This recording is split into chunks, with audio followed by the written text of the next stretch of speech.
శ్రీ మహాగణాధిపతయ నమః. శ్రీ గురుభ్యో నమః. జిప్ టీవీ ప్రేక్షకులకి స్వాగతం. ఓం శుక్లాంబరధరం విష్ణుం శశివర్ణం చతుర్భుజం ప్రసన్నవదనం ధ్యాయేత్ సర్వవిఘ్నోపశాంతయే. వ్యాసాయ విష్ణురూపాయ వ్యాసరూపాయ విష్ణవే నమో వై బ్రహ్మణదే వాసిష్ఠాయ నమో నమః. శ్రీ మహాగణాధిపతయ నమః. శ్రీమాత్రే నమః. జిప్ టీవీ ప్రేక్షకులకి స్వాగతం.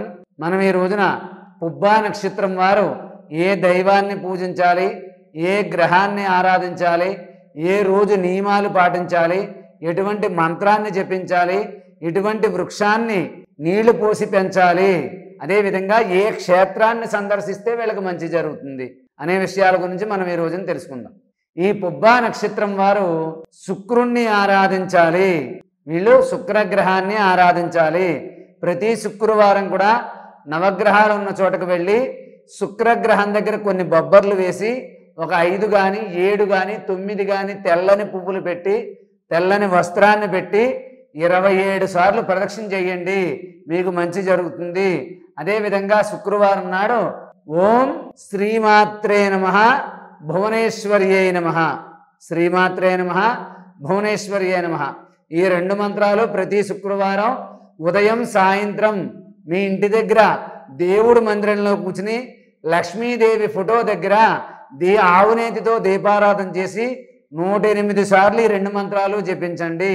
అదేవిధంగా అవకాశం ఉన్నవారు శుక్రవారం నాడు లలితా సహస్రనామ పారాయణ చేసి నిమ్మకాయతో చేసినటువంటి పులిహార అమ్మవారికి నైవేద్యంగా సమర్పించి ఒక 10 మంది ముత్తైదువులకి ప్రసాదంగా పంచిపెట్టండి.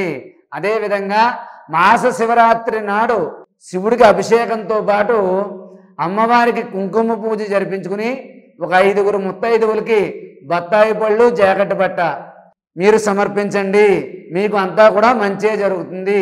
ఈ యొక్క పుబ్బా నక్షత్రం వారు శుక్రగ్రహాన్ని ఆరాధించడం, ప్రతి శుక్రవారం నియమాలు పాటించడం, శుక్రవారం నాడు నవగ్రహాలు ఉన్న చోటకు వెళ్ళి శుక్రగ్రహాన్ని పూజించడం, అదేవిధంగా బొబ్బర్లు ఆవుకి సమర్పించడం లేదా దానం చేయడం అనేది చెప్పదగినటువంటి సూచన. కాబట్టి ఈ యొక్క పుబ్బా నక్షత్రం వారు మీరు దగ్గరలో ఉన్నటువంటి శక్తిపీఠం అంటే పిఠాపురంలో పురుహూతికాదేవి కానీ లేదా అలంపురి జోగులాంబ ఏదైనా సరే ఒక అమ్మవారి శక్తిపీఠం దగ్గరికి వెళ్ళి ఒక రోజు అక్కడ ఉండి అమ్మవారి సేవలో పాల్గొని అమ్మవారికి కుంకుమ పూజ జరిపించుకోండి. ఈ పుబ్బా నక్షత్రం వారికి మంచి జరుగుతుంది. అదేవిధంగా వీరు శుక్రగ్రహాన్ని ప్రతి శుక్రవారం ఆరాధించడం, అవకాశం ఉన్నప్పుడు మీ ఇంట్లో పౌర్ణమి రోజు కానీ ఏకాదశి శుక్రవారం వచ్చిన రోజున కానీ లేదా ఏదైనా పున్నమి ముందు వచ్చే శుక్రవారం నాడు మీ ఇంట్లో బ్రాహ్మణుని ద్వారా లక్ష్మీదేవి పూజ చేయించుకోండి. తామర పువ్వులతో లక్ష్మీదేవి పూజ చేయించుకుని లక్ష్మీ గణపతి హోమం కానీ శ్రీ మహాలక్ష్మి హోమం కానీ జరిపించుకుని ఒక 5 ముత్తైదువులకి ఆ లక్ష్మీదేవి స్వరూపంగా మీ ఇంటికి పిలిచి భోజనం పెట్టి మీ శక్తి కొలది వాళ్ళకి వస్త్రాలు పెట్టి వాళ్ళ ఆశీర్వచనం తీసుకోండి. పుబ్బా నక్షత్రం వారికి అంతా మంచే జరుగుతుంది.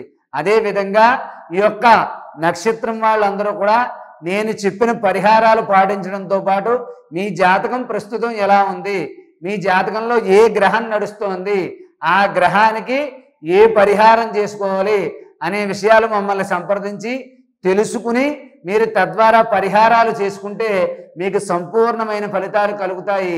కలగాలి అని చెప్పి ఆశీర్వదిస్తూ సర్వే జనా సుఖినో భవంతు. స్వస్తి.